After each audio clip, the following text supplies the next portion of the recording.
आज की रेसिपी ईद वाले दिन आपकी ज़िंदगी आसान कर देगी, क्योंकि ईद वाले दिन सबसे ज़्यादा मुश्किल काम होता है गोश्त को गलाना। और इस ईद पे गैस की लोड शेडिंग की वजह से ये काम और ज़्यादा मुश्किल होने वाला है। तो आज मैं आपके साथ शेयर करने वाली हूँ कि घर में आप मीट टेंडराइज़र किस तरीके से बना सकते हैं, वो भी बग़ैर किसी केमिकल के और हेल्दी तरीके से, और इसको बनाकर आप लंबे टाइम के लिए स्टोर भी कर सकते हैं। अस्सलाम वालेकुम। अल्लाह के नाम से शुरू, जो बड़ा मेहरबान निहायत रहम करने वाला है। अच्छा, इस रेसिपी के लिए हमें चाहिए होगा कच्चा पपीता।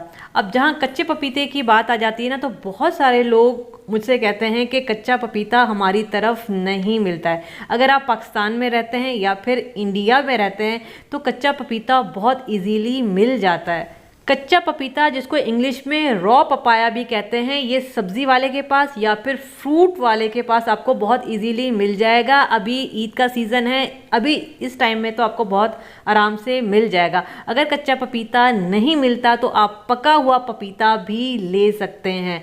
ठीक है, पका हुआ पपीता तो आपको फ्रूट वाले के पास मिलेगा, ठीक है, वो सब्ज़ी वाले के पास नहीं मिलेगा।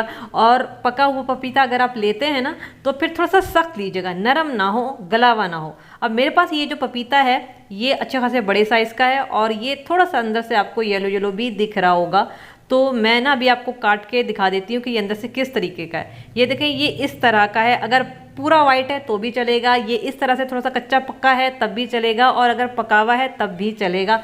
लेकिन बहुत ज़्यादा पका हुआ ना हो कि वो पिलपिला हो रहा हो, थोड़ा सा सख्त हो। ठीक है, अब हमने क्या करना है, ये जो पपीता है ना, इसके बीज हमने निकाल लेने हैं। मैं इस वजह से पपीते के बारे में डिटेल में बात कर रही हूँ क्योंकि मोस्टली लोग मुझसे कहते हैं कि कच्चा पपीता हमारी तरफ नहीं मिलता है। इंडिया पाकिस्तान में तो आपको इजीली मिल जाएगा, लेकिन आप किसी अगर दूसरी कंट्री से हैं और किस कंट्री से देख रहे हैं, नीचे कॉमेंट में आप मुझे ज़रूर बताइएगा, वहाँ पे आपको थोड़ा सा ढूंढना पड़ेगा। तो यहाँ पे देखिए, मैंने पपीते को काट लिया है और इसके जो बीज हैं वो मैंने निकाल लिए हैं।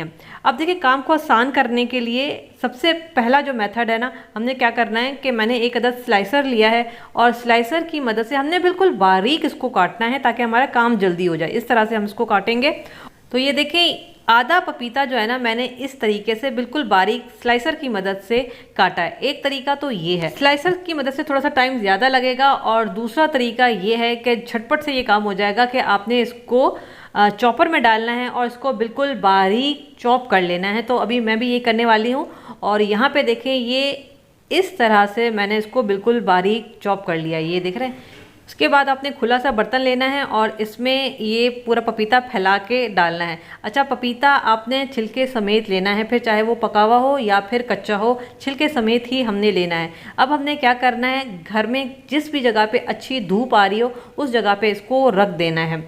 दूसरा तरीका, ये एक खुला सा ट्रे ले लें, कोई भी बर्तन ले लें लेकिन खुला होना चाहिए। और यहाँ पे ये जो पपीता हमने बारीक स्लाइस में काटा था ना, ये हम इसके ऊपर इस तरह से फैला के डाल देंगे। अच्छा, ये मेरे पास कच्चा पपीता है, अगर आपके पास पका हुआ पपीता है तो आपने इसी तरीके से बिल्कुल बारीक काटना है और इसी तरीके से आपने फैला के किसी भी बर्तन में रखना है। और इसके बाद जो है ना, आपने अगर आपके घर में कहीं पे भी धूप आ रही है तो आपने वहाँ पे इसको रखना है। अगर धूप नहीं है तो फिर आप इसको खुले पंखे के नीचे रख दें। 2 से 3 दिन में ये बेहतरीन ड्राई हो जाएगा। तो यहाँ पे देखें, आजकल इतनी शदीद गर्मी है कि ये मैंने सुबह में रखा था और शाम तक इस तरह से ये ड्राई हो चुका है। गर्मी का आलम देखें कि इतनी शदीद धूप है कि ये एक दिन में ही ड्राई हो चुका है। ये वो वाला है जो हमने चॉपर में चॉप किया था। बिल्कुल अच्छा ड्राई होना चाहिए, इसमें मॉइस्चर बिल्कुल भी नहीं होना चाहिए। तो एक दिन में हो जाता है अच्छी बात है, अगर 2 दिन में हो जाता है तो भी अच्छी बात है।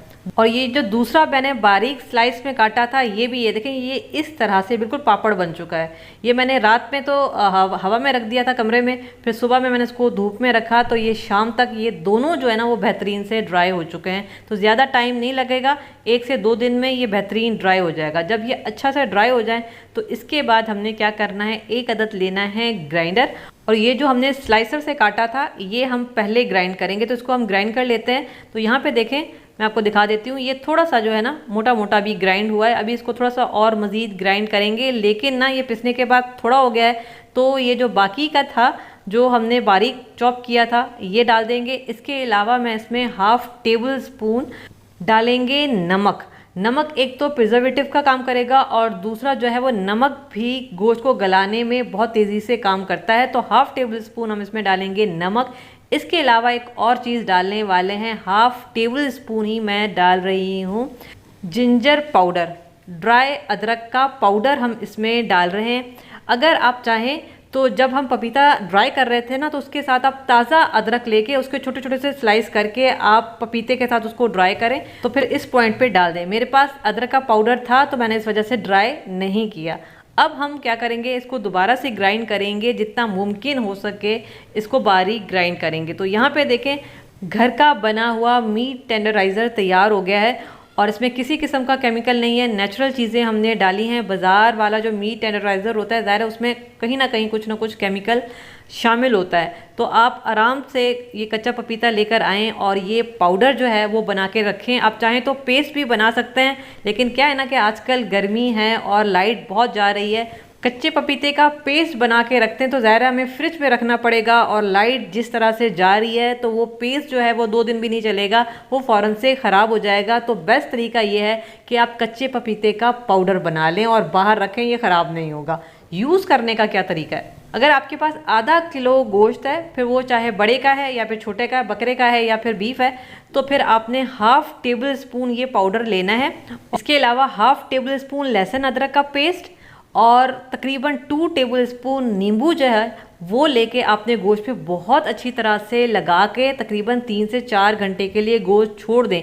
अगर आपके पास टाइम है तो आप रात भर अगर रख देते हैं तो भी आपको बहुत अच्छा रिज़ल्ट मिलेगा, लेकिन 4 से 5 घंटे इनफ है। और उसके बाद जो है बग़ैर धोए आपने वो गोश्त यूज़ करना है। इसके अलावा अगर आपके पास आधा किलो गोश्त है बकरे का या फिर बड़े का, तो फिर आपने 1 टीस्पून ये पाउडर लगाना है, लहसुन अदरक लगाना है और नींबू का रस लगाना है। और अगर 1.5 से 2 किलो जितना आपके पास गोश्त है बकरे का या फिर बड़े का, तो फिर आपने 1 टेबल स्पून भर के ये पाउडर लेना है। लहसुन अदरक का पेस्ट आपने डालना है, जितना भी आप अपनी रेसिपी के हिसाब से डालते हैं। इसके अलावा थोड़ा सा नींबू डाल के अच्छी तरह से आपने गोश्त पे ये सारी चीज़ें लगा के और तकरीबन 3 से 4 घंटे या फिर अगर ओवरनाइट के लिए रख देते हैं तो बहुत अच्छी बात है, उसको रखें। और फिर जो चीज़ आपने बनानी है वो आप बनाएं, आराम से आपका गोश्त गल जाएगा।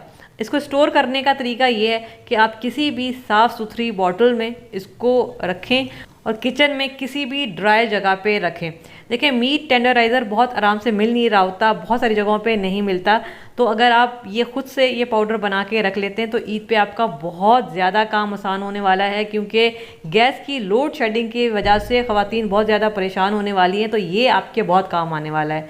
तो बस बनाइएगा और मुझे फ़ीडबैक ज़रूर दीजिएगा कैसा बना।